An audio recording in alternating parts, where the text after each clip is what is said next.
Hello दोस्तों, आज हम देखने वाले हैं जावास्क्रिप्ट वेयर 2। तो जावास्क्रिप्ट वेयर 2 में हम W3S में वेबसाइट पे चले जाते हैं और हम इसके जाते हैं चैप्टर JS वेयर 2 में। अब हम देख लेते हैं जावास्क्रिप्ट को जो लिखने का आपका सिंटैक्स होता है, ये हमारा स्क्रिप्ट टैग के अंदर होता है। क्योंकि हम एक टाइप स्क्रिप्ट हम यहाँ पे लिख रहे हैं तो हमें उसको स्क्रिप्ट टैग के अंदर लिखना पड़ता है। इसको जब आप यहाँ पे अगर आपने ये कंडीशन यहाँ पे दे रखी है तो आपको सबसे पहले स्क्रिप्ट टैग यहाँ पे ओपन करनी है और फिर यहाँ पे क्लोज करनी है। चलिए हम इसका एक छोटा सा एक एग्जांपल देख लेते हैं। हम डॉग के अकॉर्डिंग ही आगे बढ़ेंगे, क्योंकि अगर मैं डायरेक्ट आगे बढ़ता हूँ तो कुछ चीज़ें हमारी बीच में स्किप हो जाएंगी, जिसकी वजह से आगे हमें फ्यूचर में कुछ चीज़ें समझ नहीं आएंगी, तो मैं वो करना नहीं चाहता। तो सबसे पहले मैं यहाँ पे अपने सबलाइम ओपन कर लेता हूँ। ये मेरा वही कोड है जो मैंने इससे पिछले वीडियो में दिखाया था आपको। तो अगर मुझे किसी भी एक यहाँ पे एक पैराग्राफ है मेरे पास में, मैंने इसको कर दिया डेमो नाम का। मैंने एक पैराग्राफ ले रखा है, इसको मैंने कर दिया आईडी मैंने इसमें क्या दे दिया, आईडी इक्वल्स टू, सॉरी, ये डेमो ही मैंने यहाँ पे आईडी को पास करा दिया है। इसका थोड़ा फ़ॉन्ट बड़ा कर लेता हूँ, आपको अच्छे से समझ में आएगा ये। ठीक है, अगर मुझे इसके अंदर के HTML को चेंज करना है तो मैं क्या करता था, जो इसके अंदर टेक्स्ट लिखा हुआ है तो मैं उसको डायरेक्ट CRIPT स्क्रिप्ट टैग लेता था, और स्क्रिप्ट टैग मैंने बंद किया। Document dot gate element by ID, और जो मेरी आईडी है यानी कि क्या है, डेमो नाम की जो आईडी है dot inner HTML। Inner HTML मैं इस वजह से लगाता हूँ, जब मुझे इस पे काम कराना है, यानी कि जो पैराग्राफ है जो मैंने ये आईडी दिया है उसके अंदर जो मैंने टेक्स्ट लिख रखा है उस पर अगर मुझे काम कराना होता है तो मैं यहाँ इनर HTML लगाता हूँ। असाइनमेंट ऑपरेटर क्या करता है, वो पहले वाली वैल्यू को रखता है, उस पहले वाली वैल्यू को हटा के दूसरी वैल्यू रख देता है वहाँ पे। मैंने यहाँ पे ये किया और मैंने यहाँ पे लिख दिया हेलो जावास्क्रिप्ट, हेलो जावा CRIPT, हेलो जावास्क्रिप्ट, मैंने ये लिख दिया। अभी अगर मैं इसका आउटपुट देखता हूँ तो सबसे पहले मैं इसको कॉपी पाथ कर लेता हूँ इसका, और मैं यहीं पे जाता हूँ टैब। तो मेरा यहाँ पे लिखा आ रहा है हेलो जावास्क्रिप्ट, जबकि हमारा कोड में क्या है यहाँ पे, लेकिन हम बात कर रहे थे वेयर 2 की। सबसे पहले मैंने एग्जांपल ये अगर मैं ये जो मैंने यहाँ पे स्क्रिप्ट लिख रखी है, अगर मैं इसको ऊपर रख देता हूँ तो हमारा क्या आउटपुट होगा। जब मैं इधर जा रहा हूँ तो इधर जाने के बाद मैंने यहाँ पे इसको कंट्रोल V किया, यानी कि जो मेरी स्क्रिप्ट है, मैंने कोड को ये बताया, स्क्रिप्ट को मैं बता रहा हूँ कि जब हमारा कोड चल रहा है ब्राउज़र को, जब हमारा कोड चले तो सबसे पहले हमारा कोड चलेगा स्क्रिप्ट वाला, वो ऊपर से नीचे की तरफ को जब रीड होना स्टार्ट होएगा, तो जब सबसे पहले वो चला document dot gate element by ID, तो वो इसके ऊपर ही फाइंड करने की कोशिश करेगा। तो जब वो ऊपर फाइंड करेगा तो उसको कहीं पे ये आईडी नहीं मिलेगी, और उसके बाद में यानी कि हमारी पहले तो ये स्क्रिप्ट चल चुकी है, स्क्रिप्ट का काम ख़त्म हो चुका है। उसके बाद में मैंने यहाँ पे एक डेमो दे रखा है, एक आईडी का नाम। तो हमारा क्या होगा, वो स्क्रिप्ट इस बार काम नहीं करेगी, क्योंकि ये आईडी हमने अपने कोड के नीचे लगाई है, जहाँ पे हमारा स्क्रिप्ट का कोड नीचे लगाई। तो ये हमारा गलत मेथड है, हम इसको यूज़ नहीं कर सकते, क्योंकि हमने ये पहले बोल दिया कि हमारा जो स्क्रिप्ट का कोड है हमारा वो पहले रन होएगा, उसके बाद में हमारा नीचे का कोड ये रन हो रहा है।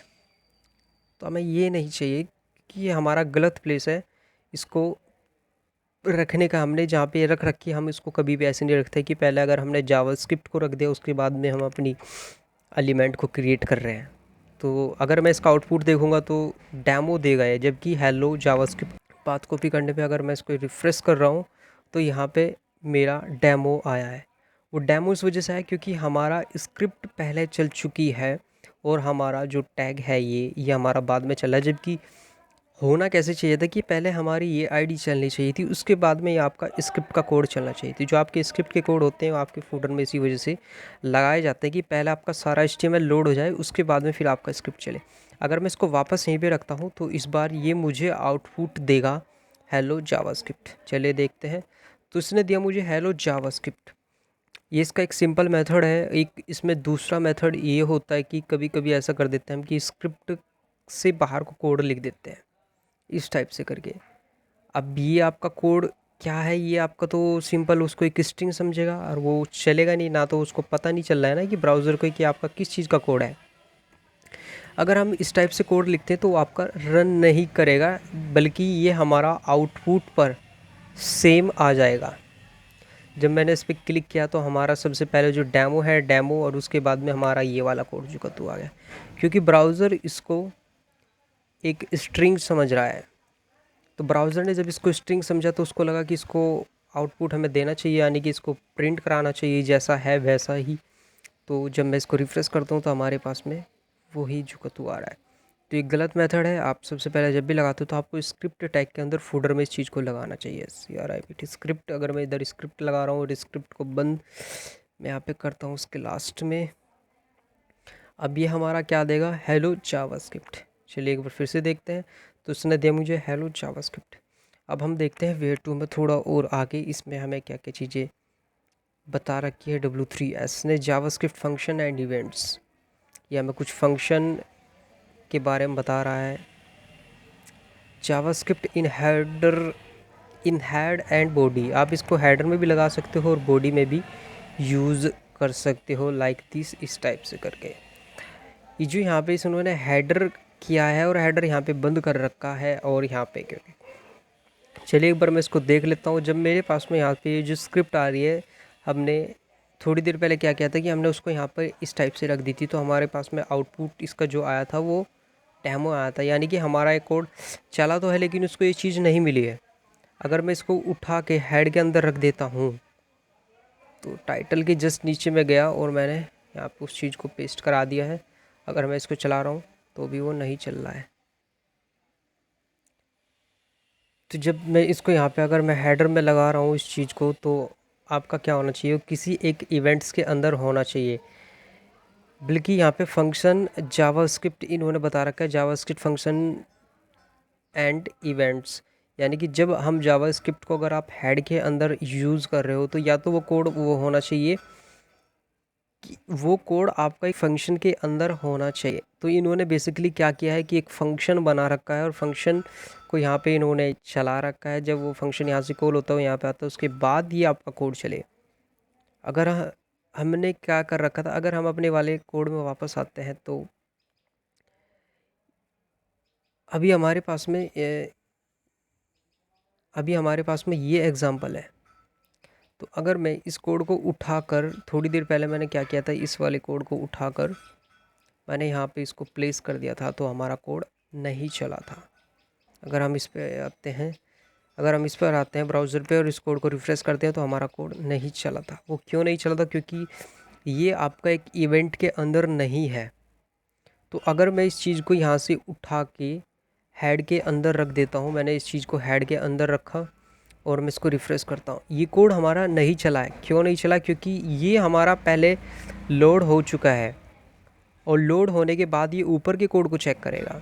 अब हमें करना क्या है कि पहले तो सारा HTML हमारा लोड हो जाए, उसके बाद में हम इस कोड को चलाएं। तो इसके लिए आपको एक फ़ंक्शन बनाना होगा, फंक्शन ऑन क्लिक।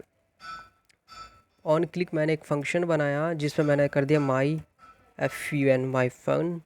इसको यहाँ से कॉल किया, मैंने इतने को कॉपी किया और वापस में गया और मैंने यहाँ पे लिखा function curly open and curly close, यहाँ पर गया एंड, और मैंने इसको यहाँ पे पेस्ट करा दिया, मतलब बंद कर दिया। अगर मैं करता क्या हूँ, जब हमारा लोड हो रहा है उस टाइम पे तो चल नहीं रहा था। अब मैंने किया कि जब हमारा सारा HTML लोड हो जाए उसके बाद में अगर मैं क्लिक करता हूँ डेमो पे, तो उसी डेमो पर क्या आए लिखा हुआ, हेलो जावास्क्रिप्ट। चलिए एक बार इसको फिर से एग्जांपल देख लेते हैं। जब मैं इस पर क्लिक कर रहा हूँ, मैंने यहाँ पे क्लिक किया तो यहाँ पे मेरा लिखा है हेलो जावास्क्रिप्ट। हेड के अंदर तब आप जावास्क्रिप्ट का कोड लिख सकते हो, तब आपका अगर कोई इवेंट हो या पेज लोड का कुछ भी मतलब ऐसी एक्टिविटी हो, तो तब आप हेड के अंदर कोड को लिख सकते हैं, नहीं तो अदरवाइज़ आपको फूडर में ही यूज़ करना होगा। चलिए थोड़ा और देख लेते हैं इसके बारे में। इन्होंने भी सिंपल यहाँ पे वही चीज़ हमें बता रखी है। यहाँ पे इन्होंने वो कर रखा जो हम इसमें बेसिकली देख चुके हैं, एक्सटर्नल जावास्क्रिप्ट आप देख लीजिए। तो हम क्या कर रहे हैं कि भाई हमने यहाँ पे ये कोड को लिखा हुआ है तो ये हमारा कोड चल रहा है। लेकिन क्या होता है कि हमारे पास में पेज में बहुत सारा कोड है, हमारे पास में बहुत सारी है और हमें उसमें काफ़ी सारे जावास्क्रिप्ट से स्लाइडर बनाने हैं, टैब्स बनानी है, टॉगल फंक्शन को कॉल कराना है, मतलब बहुत सारी एक्टिविटी आपको कराना चाहते हो, बहुत सारे इवेंट फायर आप कराना चाहते हो। तो उस केस में आप सारी जावास्क्रिप्ट एक पेज में तो नहीं लिख सकते, तो उसके लिए आपको इसको एक्सटर्नल करना होगा। तो ठीक है, हम इसको एक्सटर्नल भी कर लेते हैं। मैं सबसे पहले सारा का सारा कोड यहाँ से हटा देता हूँ।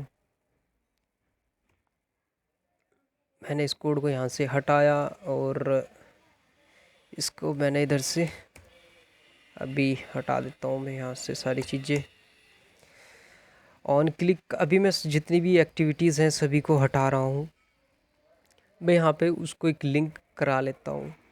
तो लिंक आप हेडर में भी यहाँ पे करा सकते हो, लेकिन इसकी एक कंडीशन है।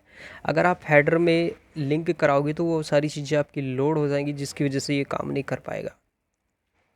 तो जो आपकी जावास्क्रिप्ट की फाइलें होती हैं वे ज़्यादातर आपकी फूडर में लिंक करवाई जाती है। वो यही चीज़ होती है कि जब आपका सारा एचटीएमएल लोड हो जाए उसके बाद में वो जावास्क्रिप्ट आपकी लोड होए।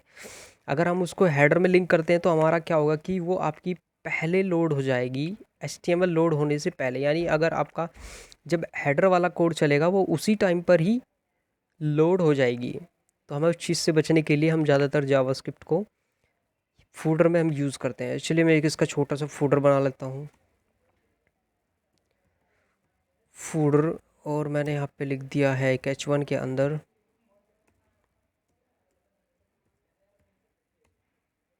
सॉरी h2 के अंदर मैं यहाँ पे ले लेता हूँ फूडर एरिया। और इस फूडर एरिया के मैंने यहाँ पे क्या किया, एक स्क्रिप्ट मैं लगा देता हूँ, CRIPT script, SRC script SRC मैंने यहाँ पे लगाया। और स्क्रिप्ट टैग मेरा बंद है। मैं सबसे पहले देख लेता हूँ कि ये प्रोग्राम हमारा कहाँ पर सेव है। तो मैं यहाँ पे लगा देता हूँ कोई मेरी man.js के नाम से मैं बना लेता हूँ।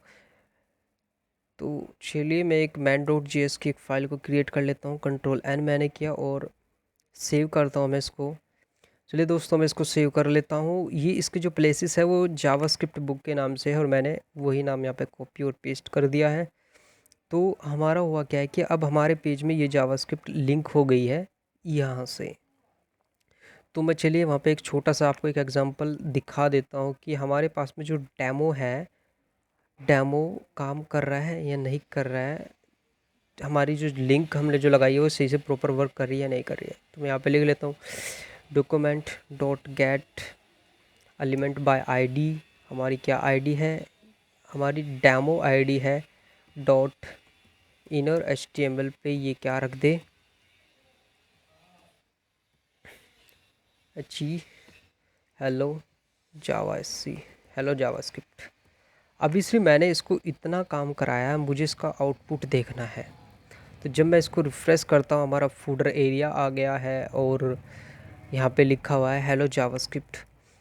अगर आप बात करते हैं हम यहाँ पे जब हमने इसको फूडर में लिंक क्यों किया है, हम ये अभी मैं बता भी चुका हूँ, फिर से बता देता हूँ। हमने इसको इस वजह से किया है जब आपका सारा कोड लोड हो जाएगा उसके बाद में आप ये जावास्क्रिप्ट की फ़ाइल को लोड कराएं। मैं चाहता तो उसको हेडर में भी रख सकता था, लेकिन हेडर में मैंने इस वजह से नहीं रखा क्योंकि जब आपका ये कोड ऊपर से रन होएगा उसी टाइम पे आपकी ये वाली फ़ाइल लोड कर देगा और उसी चीज़ पे इसको फाइंड करने की कोशिश करेगा, तो वो उसको नहीं मिलेगी तो उसका वो एक एरर भी दे देगा। तो मैंने इस चीज़ से बचने के लिए इस चीज़ को रखा था। चलिए मैं देखता हूँ अभी अगर मैं इसको रिफ़्रेश करता हूँ तो यहाँ पे अभी मेरा डेमो आ रहा है और वो वहाँ पे कुछ ना कुछ एक हमारे पास में एक एरर भी मिलेगा। मैं अपने वापस कोड में आता हूँ।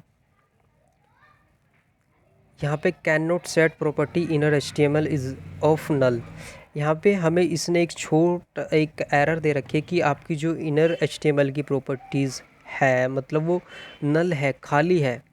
तो भैया हमसे कहीं ना कहीं पे कुछ गलती हुई है। अब कभी कभी हम सोचते हैं कि भाई हमारा जावास्क्रिप्ट का कोड क्यों नहीं चल रहा है, हमारे उसमें प्रॉब्लम क्या है। तो भैया वो कुछ नहीं है, गलती से वो हेडर में आपने लिंक लगा दी है, जबकि अगर आपकी जो जावास्क्रिप्ट की लिंक होता है वो आपका हमेशा फूडर में आता है। एक चीज़ का इसका ध्यान रखना, क्योंकि बहुत बार इसमें गलती कर देते हैं जो एक साल वाले, मतलब जो जिनका स्टार्टिंग फेज़ होता है, बहुत सारी गलतियाँ ऐसी ऐसी करते हैं, उनको नहीं पता होता कहाँ पे इसको रखना है, कहाँ पर इस चीज़ को नहीं रखना है। अगर मैं इसको यहाँ पे रखता हूँ वापस और इसको रिफ़्रेश करता हूँ, तो ये मेरा कोड एग्जीक्यूट हो गया। अगर मैं इसको वापस करता हूँ और मैंने यहाँ पे क्लिक किया, तो यहाँ पे सारी चीज़ें हमें बता रहा है कि जो भैया हमने वो कोड लिखा था हमारे पास में, यहाँ पे वो दिख रहा है कंट्रोल यू करने से। थोड़ा और देख लेते हैं इसके बारे में, फिर नई वीडियो काफ़ी लंबा ना हो जाए, इस वजह से मैं इस चीज़ से बचने के लिए थोड़ा जल्दी और शॉर्ट में सारी चीज़ें बता देता हूँ। ये अभी हम एक्सटर्नल CSS यूज कर चुके हैं, सॉरी, अभी हम एक्सटर्नल जावास्क्रिप्ट यूज कर चुके हैं। एडवांटेज इसके हम देख लेते हैं। It's the separate HTML code, ये आपके सेपरेट HTML कोड, आप इसको आराम से देख लेना, ये आपके सेपरेट करते हैं HTML कोड्स वगैरह वगैरह, ठीक है। एक्सटर्नल रेफरेंस, ये आप क्या करा सकते हो, उसके आप एक्सटर्नल भी उसको यूज़ करा सकते हो, आपके अगर कोई CDN बना के भी आप उसको यूज़ करा सकते हो। किसी वेबसाइट की जो रूट फोल्डर होता है, अगर आपने वहाँ पे कोई स्क्रिप्ट रख रखी है, तो आप उस स्क्रिप्ट का CDN आप अपनी फाइलों में लोकल में जहाँ पे आपको यूज़ करनी है वो आप यूज़ कर सकते हो, ये वो आपकी मर्जी है। तो आज का हमारा जावास्क्रिप्ट वेयर टू वाला चैप्टर ख़त्म यहीं पे होता है। अगले चैप्टर में हम आउटपुट देखते हैं जावास्क्रिप्ट का क्या से क्या करा सकती है वो। Thank you for watching.